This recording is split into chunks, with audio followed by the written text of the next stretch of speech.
now more to the ALP than they have been previously up until now. Are you the only organisation that tests preferences? I think we are. I think we're the only people who actually ask people who are they going to vote for as a preference. Now, we do know, for instance, that at the general elections that most people, a large percentage of people, vote the card. I'd be Lord Mayor of Melbourne today if they hadn't, and we wouldn't have Doyle. The fact is... You just needed a better card, Gary. Well, no. Brumby, the Labor Premier, decided the preferences would go to the ex-leader of the opposition Liberal than me. I don't understand why, but that's how he gave them. And Brumby got the Labor Party, Doyle got the Labor Party preferences, Lord Mayor of Melbourne. Now, most people vote the card, particularly in council elections where there's about 40 people standing and you need a PhD to be able to fill out the form. Can I just say, David, you've raised two really important points that I think anyone watching polls needs to bear in mind, and I'm sure the politicians do. We have to be able to identify the difference between a sort of flavour of the month spike in opinion polling and what's going to be real. So you've talked about the fact that you can actually have very strong support, for instance, for a Republic, but by the time it comes to people really casting their vote, it comes back to the norm. We see that with voting as well. We'll see a very strong anti-whichever party is in power. But when it comes back to the vote, I mean, we don't see in this country 70% of people voting for either party. Just doesn't happen. It comes back to something more serious. Now, with telephone polls, what we do find is we tend to do the telephone polls during the week, and it tends to be that's the sort of time people are watching the news and they've heard something about the Qantas strike or they've heard something about the mining tax and they're inflamed about it, then they're not going to vote for whoever the bad person is. But by the weekend or by the time they come to the polling booth and they're all settled, it's Saturday morning, it sort of goes back to this status quo. So we all, and definitely politicians, have to really think about this. You know, John Howard had to think about it when he put through the what's the name of the tax?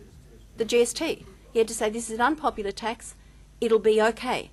It will be unpopular, but it will become the status quo. It will be all right. Julia Gillard's banking on that with the carbon tax, and it's a really interesting way for us as watchers of these things to try and understand what's going on. One of the things that seems to be creeping up in your general concerns for the Australian people is this general issue of government leadership, yes, that sort of thing. And I'm wondering whether this suggests that people feel that they are impotent in relation to the political process. In 1891, in one of the early drafts of our Constitution, Charles Kingston, who was a very progressive Premier of South Australia, proposed, and it did appear in the draft, that once legislation was passed by the Commonwealth, if there were a petition after that, there could be a nationwide referendum on that legislation, and that could then decide whether the legislation should proceed.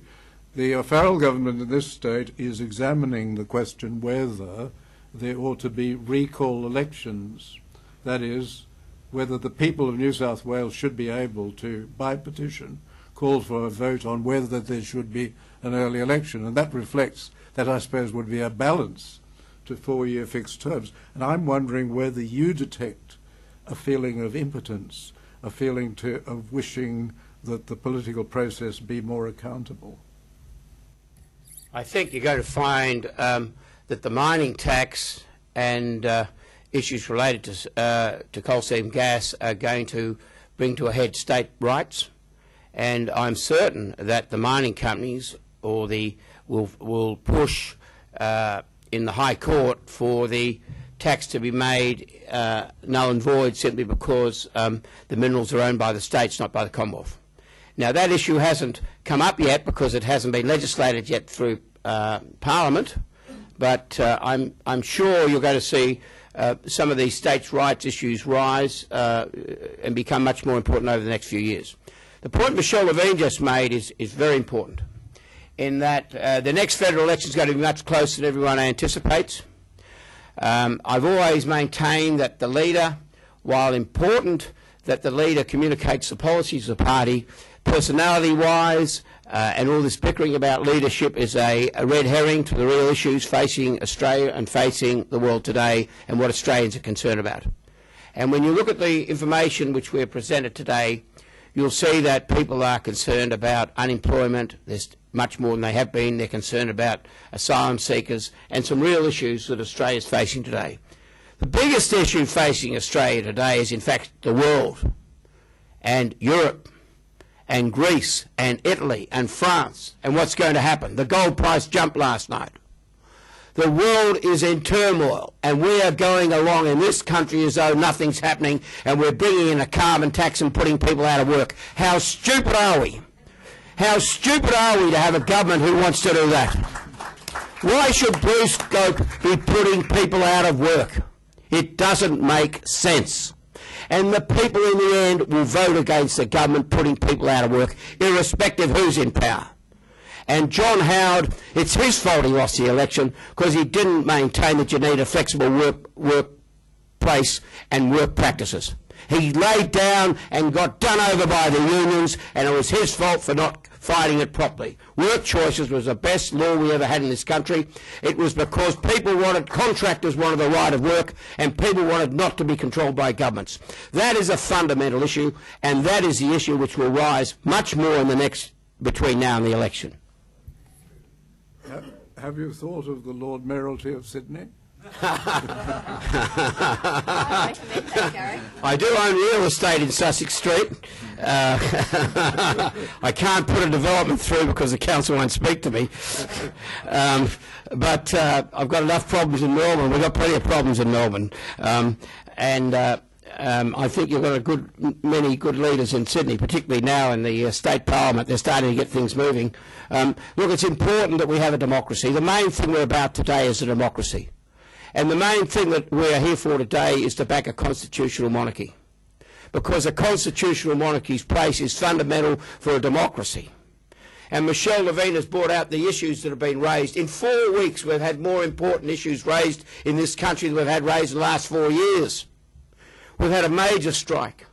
We've had troops killed in Afghanistan. We should never have gone to Iraq, everyone knows that. Now we've got people being killed in Afghanistan. Maybe we should have been there in the first place, but the Australian people don't want to see it today. And not one print media in this country published that poll result. The only person who mentioned it was Bob Brown. Outrageous. There are other issues facing Australia today which are much more important. The right of work, the right of contracting, the controls on the labour market are outrageous.